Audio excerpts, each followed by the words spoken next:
नमस्कार दोस्तों, स्वागत है आप सभी का मेरे इस YouTube चैनल एसएन की पाठशाला पर। और आज का वीडियो फिर से इन्फॉर्मेटिव है क्योंकि आज हम बात करने वाले हैं बंगाल बोर्ड क्लास 12th के एक लेसन, एक शॉर्ट स्टोरी का, जिसका नाम है द थ्री क्वेश्चंस या थ्री क्वेश्चंस। इस चैप्टर में हम 3 प्रश्नों को समझने वाले हैं, वन आफ्टर अनदर, जो एक दूसरे के बाद आएंगे, और उनके सॉल्यूशन के लिए कैसे एक राजा को बहुत सारी यातनाएं झेलनी पड़ती हैं वो भी हम जानेंगे। और इन तीनों क्वेश्चन का हमारे खुद के जीवन में क्या महत्व है हम ये समझेंगे, और हम समझेंगे कि हम अपने कार्यों में इसे कैसे इम्प्लीमेंट कर सकते हैं ताकि हमें ये समझ में आए कि किस एक्शन को कब करना चाहिए और अपने लाइफ को बेनिफिशियल बना सकते हैं। वीडियो काफ़ी ही इन्फॉर्मेटिव तो है ही, मोटिवेशनल भी है, जहाँ पर आप मोटिवेट होंगे किसी काम को करने से पहले कैसे लोगों पर विश्वास करना है, सब जानने के लिए। अभी सारी बातों को मैं रिवील नहीं कर सकता क्योंकि हम वन आफ्टर अनदर इस एक एक लाइन का क्या करेंगे, एनालिसिस करेंगे और उसका मीनिंग समझेंगे। वीडियो बड़ी भी होगी और कई अलग अलग पार्ट्स में भी अपलोड होगी क्योंकि ये स्टोरी बड़ी है और इसके हर एक बात को हमें अच्छे से समझना है। तो हम 2, 3 या 4 पार्ट जितना भी लगे आप देखते रहिएगा, मैं बताता जाऊँगा कि कब एक पार्ट कंप्लीट होता है और वैसे वीडियोज़ को कंप्लीट करेंगे। फिलहाल आप ध्यान से सुनना स्टार्ट करिए। तो हम स्टार्ट करते हैं हमारा 3 क्वेश्चंस यानी 3 प्रश्नों को, जो लिखा गया है लियो टॉल्स्टॉय के द्वारा। वैसे इनका पूरा नाम काउंट लेव निकोलाइविच टॉल्स्टॉय है। याद रखिएगा, काउंट लेव निकोलाइविच टॉल्स्टॉय। जब कभी इस टाइप का नाम दिया हो तो आप इसे कभी कभार याद रखिएगा कि क्वेश्चन पूछा जा सकता है आपके बोर्ड में, तो आप इन नामों को पूरे तरह से याद रखा करें स्पेलिंग के साथ, ठीक है। अब इनके बारे में थोड़ी सी जानकारी हमें होनी जरूरी है, जैसे कि इनका जन्म 1828 ईस्वी और मृत्यु 1910 ईस्वी में हुई। जो क्या थे, एक रशियन राइटर है और वर्ल्ड वाइड फेम का मतलब होता है ये पूरे विश्व में विख्यात है, फेमस है। His novels are marked by sharp psychological insights. देखिए, साइकोलॉजिकल, साइकिक की जब बात की होती है तो यहाँ पर हम अपने मन के अंदर झांकने का प्रयत्न करते हैं, हमारे मन में उठने वाली भावनाओं के बारे में झांकने का प्रयत्न करते हैं। तो इनकी नॉवेल्स, इनकी जो कहानियां हैं, मार्क्ड बाई, उनको दर्शाया जाता है, कैसे दर्शाया जाता है या दिखाया जाता है उसमें, sharp psychological insights and graphic description of reality. एक और बात इसमें जुड़ जाती है कि शार्प साइकोलॉजिकल इंसाइट्स क्या है और ग्राफिक डिस्क्रिप्शन ऑफ रियलिटी क्या है।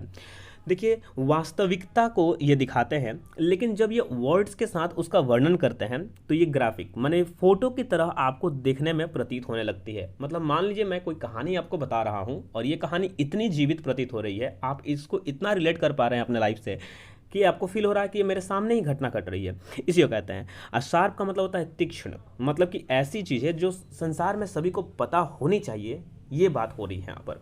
साइकोलॉजिकल का मतलब होता है मनोवैज्ञानिक, इंसाइट्स का वैसा मतलब होता है अंतः मन या दृष्टि। तो यहाँ से हम आगे बढ़ते हैं। His most noted works are War and Peace. अब खुद समझिए कि एक ऐसा पर्सन जिसके फेमस जो वर्क्स हैं वो कुछ ऐसे हैं, आयरोनिकल वे में दिखाई दे रहे हैं, जहाँ एक जगह बात हो रही है वॉर की, युद्ध की, और वहीं पर बात हो रही है पीस की। 1809 में ये पब्लिश हुई है और इसमें वॉर और पीस, याद रखिएगा, वॉर के बाद कोई पीस नहीं आती है, भले चारों तरफ शांति हो जाए लेकिन सबके मन में एक दर्द, एक दुख ऐसा भरा ही रहता है। लोगों को अपने खोने का जो वेदना है, पीड़ा है, वो उनके अंदर भरी रहती है। उसके बाद है सेबेस्टोपोल स्केचेस, ये नाम है, याद रखिएगा, स्केचेस का मतलब चित्र होता है, और एना कैरेनिना ये भी नाम है। ये 3 या 4 जो दिए गए हैं, एक्चुअली 3, वो बहुत ज़्यादा फेमस इनके वर्क्स हैं, लेकिन आपके एग्जाम का पॉइंट ऑफ व्यू से ये तीनों इंपॉर्टेंट नहीं है। आपके लिए इंपॉर्टेंट है 3 क्वेश्चन जिस शॉर्ट स्टोरी को हम लोग पढ़ रहे हैं अपनी आज की इस वीडियो में। तो यहाँ तक तो राइटर के बारे में ज़्यादा नहीं, थोड़ा सा ही मिला है आइडिया, लेकिन ज़्यादा क्वेश्चन आता भी नहीं है, तो आपको ज़्यादा करने की आवश्यकता नहीं है। आप क्या कर सकते हैं, तो पहला क्वेश्चन तो आप इसके नाम से ही कर सकते हैं। दूसरा, इनका एक जन्म याद रखा करिए। पूरा नाम नहीं याद रहे तो शॉर्ट नेम भी याद रखिए क्योंकि ज़रूरी है। टॉल्स्टॉय का स्पेलिंग कभी भी आप रॉन्ग ना करें जब कभी लॉन्ग आंसर करने जाएँ तो, क्योंकि वहाँ पर दिक्कत ये होती है कि जो अब एग्जामिनर हैं वो चेक करेंगे माइनर गलती जो आप करते हैं उसमें, जैसे स्पेलिंग मिस्टेक करना, कैपिटल स्मॉल को देख के रखना, ये ज़्यादा ज़रूरी होता है क्योंकि अब बड़े हो चुके हैं इसलिए। अब थोड़ा सा हम शॉर्ट डिस्क्रिप्शन में देख लेते हैं आखिर इस स्टोरी में क्या मिलने वाला है हमें।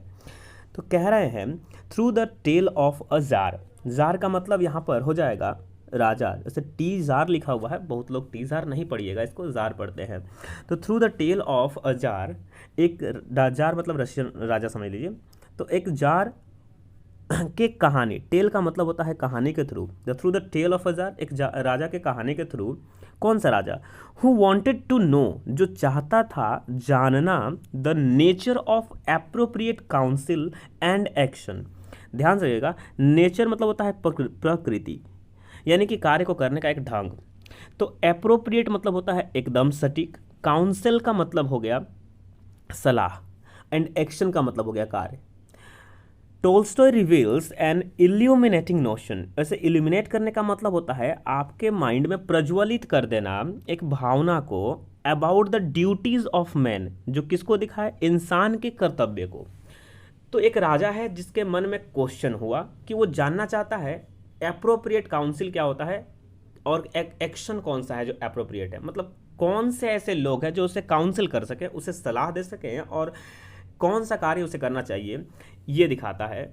इसी चीज़ के बारे में वो बात करते हैं और साथ में बताते हैं कि इंसान यानी ह्यूमन जो है, जो मैन है, उसकी ड्यूटीज़ क्या है उसके बारे में, और उसे किस तरह से इन ड्यूटीज़ को परफॉर्म करना चाहिए, इसके बारे में ये कहानी है।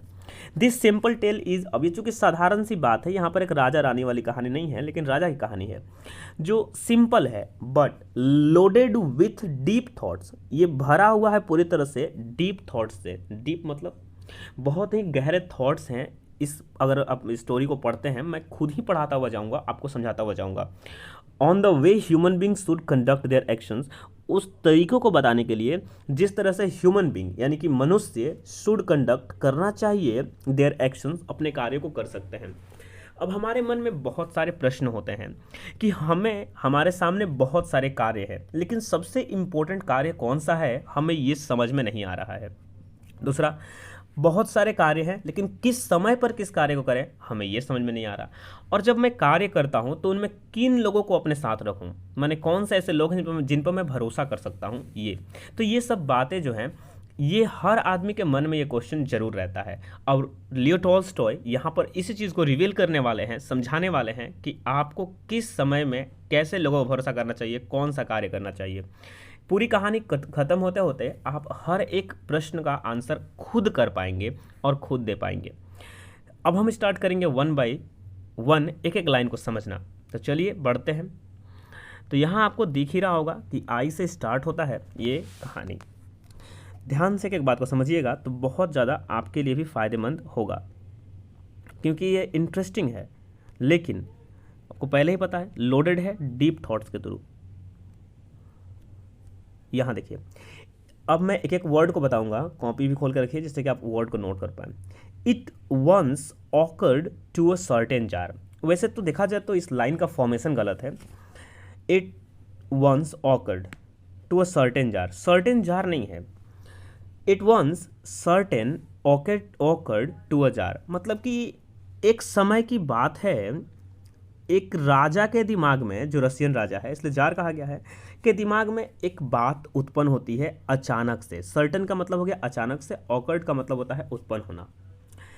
एक समय की बात है, एक राजा के दिमाग में अचानक से एक बात आती है, और वो बात क्या है? That if he always knew the right time to begin everything. क्या क्वेश्चन है कि इफ ही ऑलवेज न्यू, कि अगर वो ऑलवेज माने हमेशा जानता, क्या जानता? Right time to begin. Right time का मतलब होता है सही वक्त शुरू करने का, एवरीथिंग प्रत्येक कार्य को। तो पहले यहाँ बात की गई समय के बारे में वो जानना चाहता है कि राइट टाइम क्या है किसी भी चीज़ को शुरू करने का। दूसरा बात बोल रहा है if he knew who were the right people to listen to.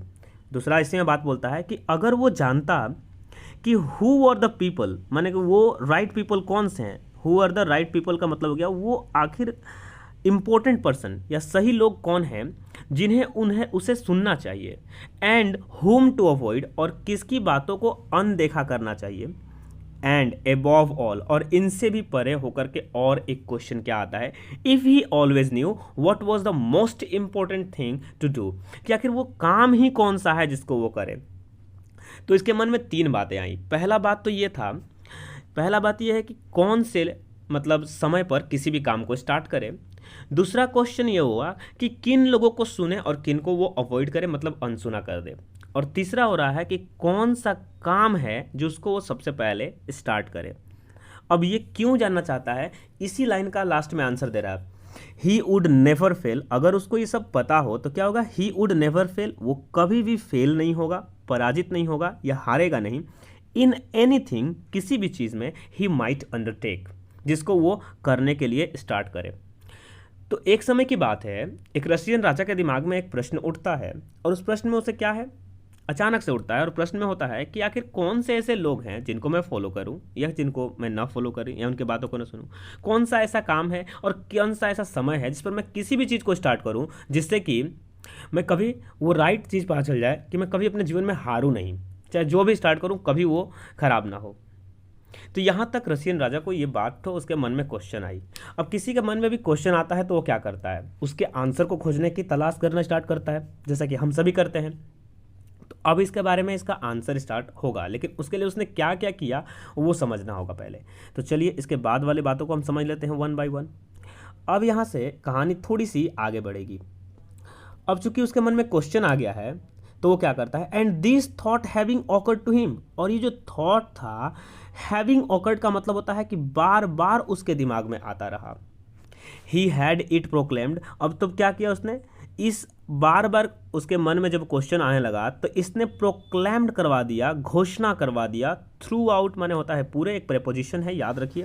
His kingdom, अपने पूरे राज्य में उसने क्या किया, घोषणा करवा दिया। कब करवाया ये चीज़, तो जब उसके मन में ये क्वेश्चन बार बार आने लगा और ये इससे परेशान हुआ, जानने की इच्छा उसकी बढ़ गई, तो उसने अपने पूरे राज्य में घोषणा करवा दिया that he would give a great reward, he would give, वह प्रदान करेगा, एक ग्रेट, एक बड़ा सा रिवॉर्ड माने उपहार, टू एनीवन, किसी को भी, हु वुड टीच हिम, जो उसे सिखाएगा, what was the right time for every action, कि कौन सा समय है जो राइट है हर एक कार्य को करने के लिए, and who are the most necessary people, और वे कौन से लोग हैं जो सबसे ज़्यादा जरूरी हैं उसके लिए, and how he might know what was the most important thing, और वो कैसे जान सकता है कि मोस्ट इंपॉर्टेंट थिंग क्या है, माने सबसे ज़रूरी चीज़ क्या है जिसको वो करे, टू डू। इसके मन में इतनी सारी बातें आई और इसके लिए उसने घोषणा कराई। तो राजा के मन में क्वेश्चन आया था, उसने अपने राज्य में घोषणा करा दी कि उस आदमी को एक बहुत बड़ा उपहार या पुरस्कार दिया जाएगा जो मुझे आए और ये सिखा दे कि कौन सा टाइम पर मैं किसी भी काम को स्टार्ट करूं, वो राइट समय को बारे में बता दे कि मैं कैसे जान सकता हूं कि कौन सा राइट समय है, कौन सा उचित समय है किसी भी कार्य करने का, कौन से ऐसे लोग हैं जिनको मैं सुनूं, और कौन सा, ध्यान रखिएगा, कौन सा ऐसा कार्य है जिसको मैं चुनूं। पहले बहुत सारे कार्य होते हैं राजा को, लेकिन उसमें से पहले कौन सा कार्य करे, तो अगर कोई सिखाएगा तो उसको एक बहुत बड़ा पुरस्कार दिया जाएगा। दो पैरास तो क्लियर हो गए हैं, आगे बढ़ते हैं। यहाँ क्या बोला जा रहा है इसको ध्यान दीजिएगा, सभी बातें आपको समझ में आने लगेंगी अगर आप इस पर ध्यान देते हैं केवल तो। एंड लर्नड मैन या learn man came to the tsar, और इस तरह से बहुत ही ज़्यादा पढ़े लिखे लोग कैम टू द जार, राजा के पास आए। But they all answered his questions differently, लेकिन सभी ने उत्तर दिया, लेकिन समस्या तब हो गई कि सभी ने एक ही प्रश्न के भिन्न भिन्न उत्तर दिए, भिन्न भिन्न आंसर दिए, यानी डिफरेंटली, डिफरेंट वे में दिया। अब चूंकि जाहिर सा बात है कि मैं सेटिस्फाइड कब होऊंगा, मान लीजिए मेरे पास एक क्वेश्चन है, अब उसका आंसर 5 लोगों से मैंने पूछा, सेम आंसर मिला, तब तो मुझे भी लगेगा नहीं, तब तो ये बात सच है क्योंकि सभी लोगों को ऐसा ही फील हो रहा है। लेकिन मेरा क्वेश्चन एक है, उसके आंसर डिफरेंट हो गए। जब ऐसा होगा तो मेरे मन में शक होगा कि आखिर सही कौन सा है इसमें से। तो इस कारण से अब यहाँ क्या समस्या उत्पन्न होती है वो देखिएगा। यहाँ बात बोली गई है, in reply to the first question, पहला क्वेश्चन जो राजा ने किया था उसके रिप्लाई में, in reply to the first question, पहले क्वेश्चन का जवाब क्या मिलता है, यहाँ से ध्यान देना स्टार्ट करिए आप।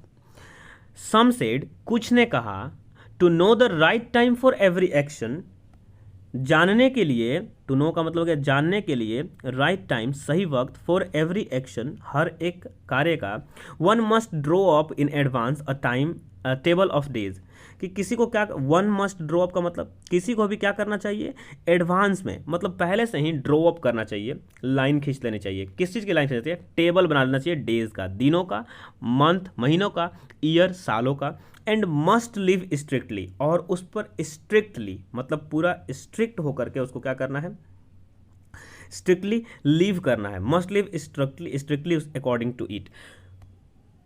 तो पहला जो था कि टाइम के बारे में जानना है कि किस टाइम पर वो कोई भी काम को स्टार्ट करे। तो उसके जवाब में आंसर आया, कुछ लोगों ने कहा कि पहले से ही मंथ, डेज और ईयर्स का क्या करिए, आप चार्ट बना लीजिए और उसके अनुसार एकदम स्ट्रिक्ट होकर के चलिए। ओनली 10 तभी दे सेड, उन्होंने कहा could everything be done. Could everything be done मतलब हर एक चीज़ किया जा सकता है एट इट्स प्रॉपर टाइम, अपने प्रॉपर टाइम पर। अब बात तो सही है कि हम लोग भी यही सोचते हैं कि हम लोग को कोई काम कंप्लीट होता है तो हम एक करना है तो हम एक टेबल बना लेते हैं, टाइम टेबल, एक चार्ट बना लेते हैं जिसके अनुसार हम पढ़ाई करेंगे तो हमें दिखेगा कि हम कितना कंप्लीट कर चुके हैं और इस टाइम के अंदर और कितना करना बाकी है। लेकिन इसमें भी समस्या है, ठीक है, वो हम आगे डील करते हैं। आगे दूसरे लोग क्या कहते हैं इस बात पर, इसी बात से ये बात समझ में आ जाएगी। यहाँ ध्यान दीजिएगा, आपको भी क्लियर हो जाएगा। अदर डिक्लेयर्स, तभी कुछ लोगों ने क्या कहा इसी सेम प्रश्न को लेकर, दैट इट वॉज इम्पॉसिबल, कि ये तो असंभव है, टू डिसाइड बिफोर हैंड, पहले से ही निर्णय करना। बिफोर हैंड का मतलब होता है, बिफोर हैंड पहले से, डिसाइड मतलब निश्चय करना है, निर्णय करना।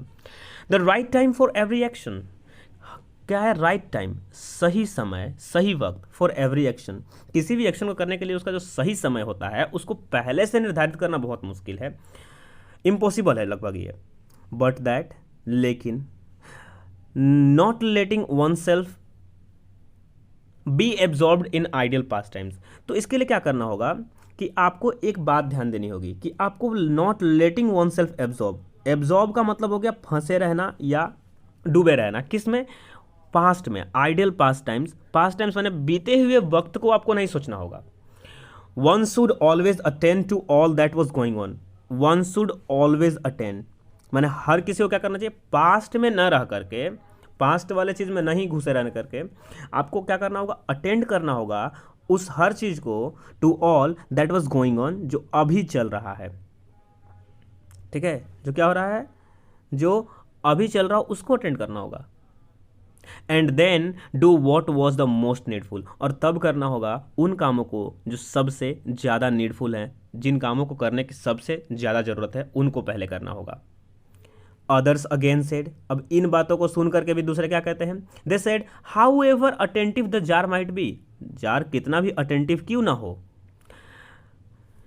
B to what was going, जो चीज़ हो रहा है उस चीज़ पर, घटना पर जार कितना भी अटेंटिव ना हो। लेकिन हम जानते हैं कि हम सब समय से तो बड़े नहीं ना हैं। देखिए जार का मतलब यहाँ लिखा हुआ है title of a Russian ruler, Russian ruler माने शासक के लिए टाइटल दिया गया है ये राजा कहने का। तो कहता है कि भले जार कितना भी अटेंटिव क्यों ना हो, लेकिन ये तो पॉसिबल नहीं ना होगा कि जार हमेशा he might be what was going on, कि वो अटेंटिव हो पाए जो चीज़ हो रहा उस पर, हमेशा ही उस चीज़ पर आप अटेंटिव हो माने अटेंड कर पाए। On it was on and it was impossible for one man to decide correctly the right time for every action. और यह एक और बात इसमें जोड़ देते हैं कुछ और बुद्धिमान या बुद्धिजीवी, कि ये तो इम्पॉसिबल है फॉर एनी मैन या वन मैन, एक आदमी को, टू डिसाइड करेक्टली, कि वो पूरी तरह से सटीकता रूप से राइट टाइम को डिसाइड कर ले फॉर एवरी एक्शन, प्रत्येक कार्य का। But that should be have a council of wise man, लेकिन वो ऐसा नहीं कर सकता अकेले, तो उसे क्या होगा, बट लेकिन वो क्या कर सकता है, दैट ही शुड हैव, उसके पास होना चाहिए, शुड हैव का मतलब, कुड हैव का मतलब होना चाहिए क्या, काउंसिल ऑफ वाइज मैन, माने बुद्धिमान लोगों का एक सभा होनी चाहिए, उसके पास काउंसिल होनी चाहिए, हु वुड हेल्प हिम, जो उसकी मदद करेंगे, to fix the proper time for every thing, वो प्रॉपर टाइम फिक्स करने के लिए हर एक चीज़ का। अब इतना तो समझ में आ गया। अब इस क्वेश्चन को भी और थोड़ा सा समझते हैं क्या बोल रहा है। देखिए अभी तक तो टाइम पर ही हम लोग बात कर रहे हैं कि कौन सा टाइम चल रहा है, कि किस टाइम पर फोकस करना चाहिए, हर लोग वही सिखा रहा है। अब पहला क्वेश्चन का आंसर काफ़ी ज़्यादा ब्रॉड होगा, फिर दूसरे में समझाया जाएगा कि कैसे इस तरह से हुआ।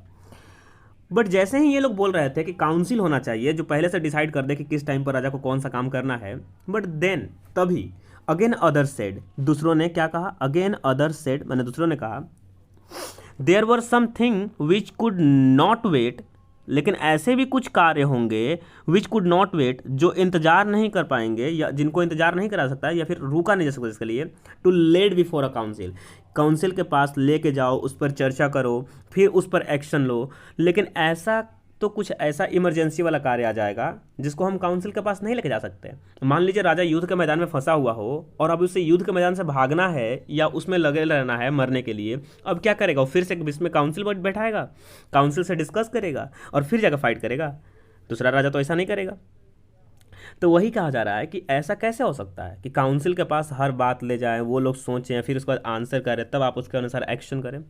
तो वही दूसरे कहते हैं कि कुछ ऐसे भी कार्य होते हैं जो काउंसिल के पास ले जाने में बहुत वक्त लग जाएगा और उसके लिए वो वेट नहीं कर सकते हैं। बट अबाउट विच, लेकिन one had to at once decide, क्या करना होगा? उस टाइप के कार्यों को किसी भी को भी उसी समय डिसाइड करना होगा, वेदर टू अंडरटेक देम और नॉट, कि उन्हें करना है। अंडरटेक देम और नॉट का मतलब करना है या नहीं करना है। But in order to decide that, लेकिन इस चीज़ को डिसाइड करने के लिए अब कुछ और लोग क्या कहते हैं, one must know beforehand. One must know beforehand का मतलब किसी को भी पहले से जानना होगा what was going to happen, कि क्या होने वाला है, यानी फ्यूचर जानना होगा। What was going to happen, कि क्या होने वाला है। इस बात को अगर पता चल जाए तो इंसान को पता चल जाएगा कि क्या करना है। तो अब उन लोग कहते हैं कुछ लोग कि क्या करना होगा इसके लिए, इट इज़ ओनली मैजिशियंस, तब तो जादूगर को रखना होगा। हु नोज दैट, जिसको पता हो कि, एंड हु नोज दैट, जो इस बात को जानता है, टाइम, जो पहले फ्यूचर में क्या होने वाला है, एंड देयर फोर, और इस तरह से, in order to know the right time, सही वक्त को जानने के लिए, फॉर एवरी एक्शंस, हर एक कार्य के लिए, वन मस्ट कंसल्ट मैजिशियंस, जादूगरों से सलाह देना होगा। यहाँ तक पहला क्वेश्चन था हमारा।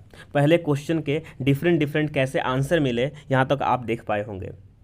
ये फर्स्ट पार्ट में हम यहीं तक इस वीडियो को रखते हैं, जहाँ पर आपको भी थिंक करना है कि सोचिए एक क्वेश्चन था कि किस वक्त पर किसी भी काम को स्टार्ट किया जाए। वो जानना चाहता था कि करेक्ट टाइम क्या है। उसके लिए डिफरेंट काइंड ऑफ पीपल आए, बहुत पढ़े लिखे लोग आए, लेकिन उन्होंने जो आंसर दिया वो राजा को शायद पसंद ना आए। क्यों? क्योंकि सबके आंसर्स अलग हो रहे हैं।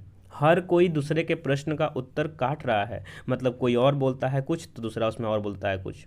तो इस तरह से ये पहले क्वेश्चन के इतने भिन्न डिफरेंट आंसर्स मिले हैं। अगले पार्ट में हम इसके आगे की वीडियो को मतलब कंटिन्यू करेंगे। तब तक ले यही रखते हैं। Thank you.